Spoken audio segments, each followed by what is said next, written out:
OnePlus doesn't want to wait until the upcoming new year to launch its flagship like in previous years. Instead, the company wants to see 2025 out with a bang before the year's over with the launch of the OnePlus 15. For the last two generations, OnePlus has managed to narrow the divide between its flagship model and all the best phones out there by undercutting its rivals on price. Both the Pixel 10 Pro XL and iPhone 17 Pro Max still cost over $1,000, so there is a huge opportunity here. The OnePlus 15 continues that philosophy, but more importantly, it feels like a completely different phone from everything else I have tested this year. That's because this Android phone doesn't just move the needle by a little, it shatters records. I've been testing out the OnePlus 15 for over a week now and it really is the new phone to beat. Here is why. Despite all the traffic on imports, I am happy to see that we are getting another year of no price hikes with the latest OnePlus model. Just like its predecessor, the OnePlus 15 has a starting cost $1,899 but that's for only the infinite black color with 12GB of RAM and 256GB of storage. The other two colors, Sandstorm and Ultraviolet, command a price $999 and come with 16GB of RAM and 512GB of storage. For the additional cost, I think they are the better value because they still beat all their competitors. Needless to say, I am happy about these prices, but OnePlus warns that the price is subject to change due to current market conditions, which could mean the cost increases down the line. Regardless, this price still beat the $1,000 plus prices of other flagship models. Even though it's launched overseas in China already, there is still no confirmed launch date for the OnePlus 15 in the US. The OnePlus 15 is a completely different looking phone, flaunting more iPhone aesthetics than ever before. Gone is the circular camera hump on the back that made it distinctly a OnePlus. That's dished for a square housing that looks awfully like the iPhone 16 Pro Max before Apple stretched it out with the iPhone 17 Pro Max. Likewise, it borrows the same flat edge design and rounded corners found on the iPhone. While it does seem like a direct copy, I really do like the minimalism that OnePlus is going after. With my Sandstorm colorway, it's proven to be way more resistant to scratching because of how it uses micro arc oxidation technology on the frame to create a ceramic grade coating over the metal surface. All of this makes it look smooth, almost matte-like to the touch. At the same time, it's pretty manageable to hold in the hand, being shorter and narrower than the iPhone 17 Pro Max while keeping the scales at 7.44 ounces. I have dropped it several times onto carpeted flooring and even threw it into my backpack against other phones, but I have yet to see any major blemishes around the back and its Gorilla Glass Victus 2 front. Also a fast phone, the OnePlus 15 sets a standard for smartphone durability with its IP66, IP68, IP69 and IP69K ratings. The latter two ensures protection from high pressure water jets at temperatures up to 176°F. Usually, it's rare for a phone's display to scale back its resolution, but that's what's going on with the OnePlus 15 6.78-inch LTPO panel. Rather than 2K resolution from the previous OnePlus 13, it goes down to 1.5K resolution. That's a big jump in terms of the amount of pixels it's sacrificing with the display, but I'm not worried because 1.5K is still crisp and detailed to me with its 450 ppi pixel density. I played the same 4K HDR video, I run all my phones I test and it looks no different with its strong details, rich colors and wide viewing angles. However, I am a little disappointed that it still doesn't come close to matching the brightness of other phones. Our testing reveals a peak brightness of 1222 nits, which is an improvement over the OnePlus 13's reach of 1104 nits, but still trails the iPhone 17 Pro Max by a wide margin. Due to this, I am constantly finding myself having to shield it during the daytime when the sun's out. Another interesting characteristic that I immediately notice is the sensitivity of the display. It seems like the slightest touch triggers the display, but this is attributed to its lightning fast refresh rate, while its adaptive 120Hz refresh rate makes scrolling and making through the software look so effortless. It was even more astounding when I loaded up on a round in PUBG Mobile and Call of Duty Mobile, which unlocked its 165Hz refresh rate. Paired with OnePlus dedicated touch response chip, I never experienced gaming this intense and responsive. If you thought gaming at 120Hz was blistering fast, you are in for a treat with 165Hz gaming because of the tight controls I found playing those games.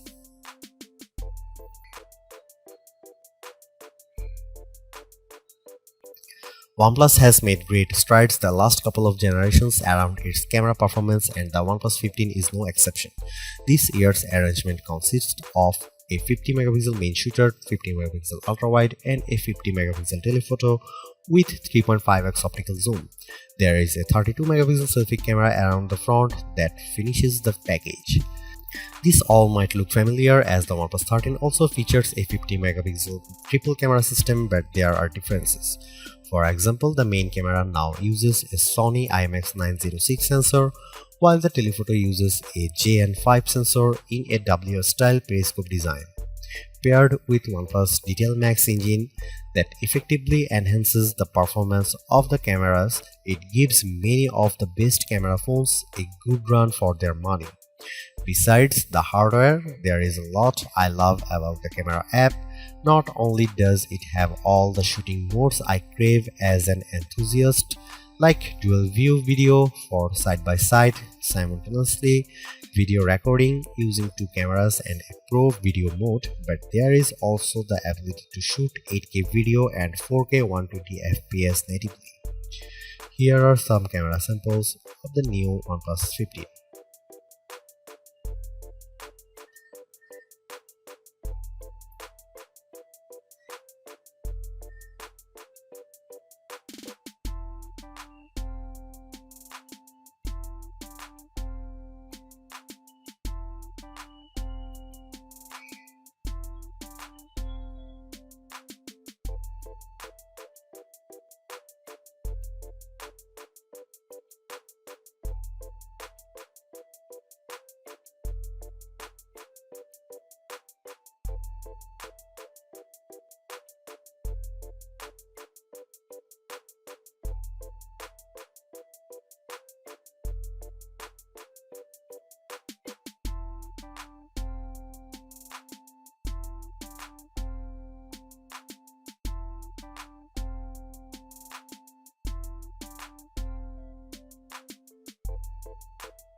Despite being one of the last major phone releases of the year, the OnePlus 15 has the distinction of being the first to showcase the power of the Snapdragon 8 Elite Gen 5 chipset. Not surprisingly, synthetic benchmark tests prove its beast with Geekbench 6 single and multi-core scores of 3618 and 1100 and 116 respectively. Those scores easily eclipse the phones powered by Qualcomm's previous 8 Elite like the OnePlus 13 and Galaxy S25 Ultra, and while the iPhone 17 Pro Max's A19 Pro chip delivers a better single-core score, the OnePlus 15 sets itself apart from the entire pack with its multi-core score. Meanwhile, its GPU performance equally deserves recognition because it trounces the iPhone 17 Pro Max and Galaxy S25 Ultra. In 3D Mark's Wildlife Unlimited test, it manages to sustain an average frame rate of 173.83 FPS, which is still way smoother than its closest rivals. Like I said earlier, there are some games that supports its 165Hz refresh rate. The difference is immediate as games like PUBG Mobile and Call of Duty Mobile look incredibly fluid, which combined with its 360 cryo velocity cooling system sustains peak gaming performance while remaining cool. That sense of responsiveness is seen in everything I do with the phone, from scrolling through the interface to running multiple apps simultaneously. It never lets up with its performance. I'm also astounded by its responsiveness even after I have set the screen resolution and refresh rate to their highest setting.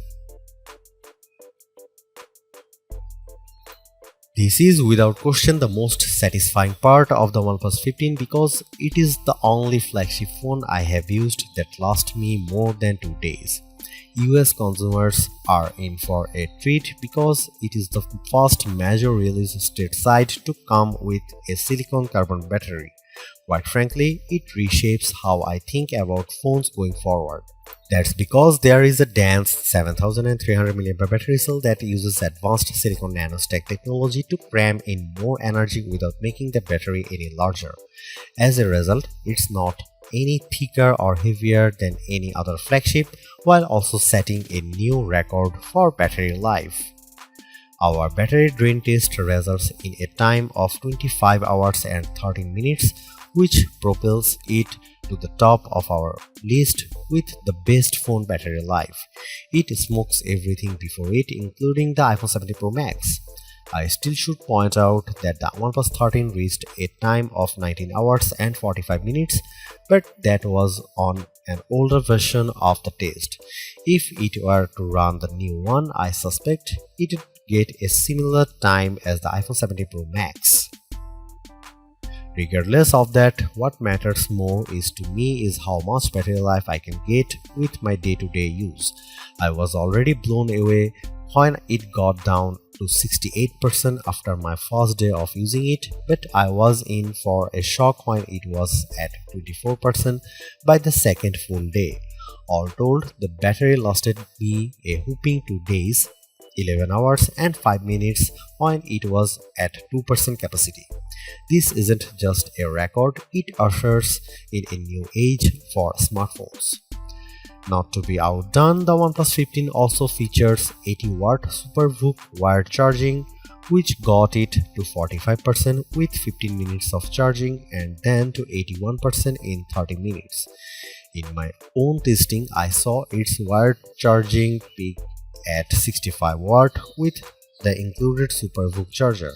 However, it can still charge faster when using the optional OnePlus SuperVOOC 100-watt CAN charger. Finally, it also continues to set itself apart with its 50-watt AirVOOC wireless charging speed.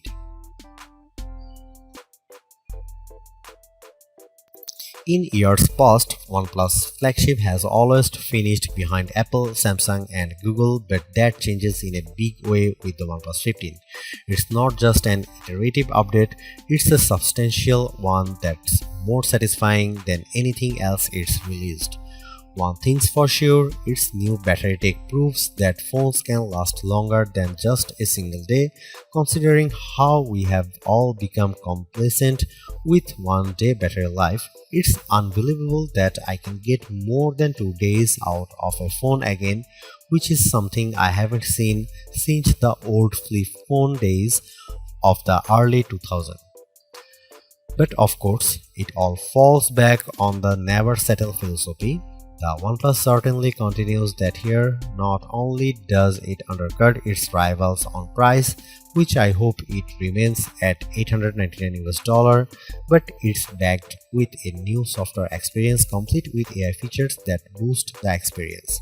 I just can't believe that the best phone to come out this year waited until now to be released, but it's worth the wait.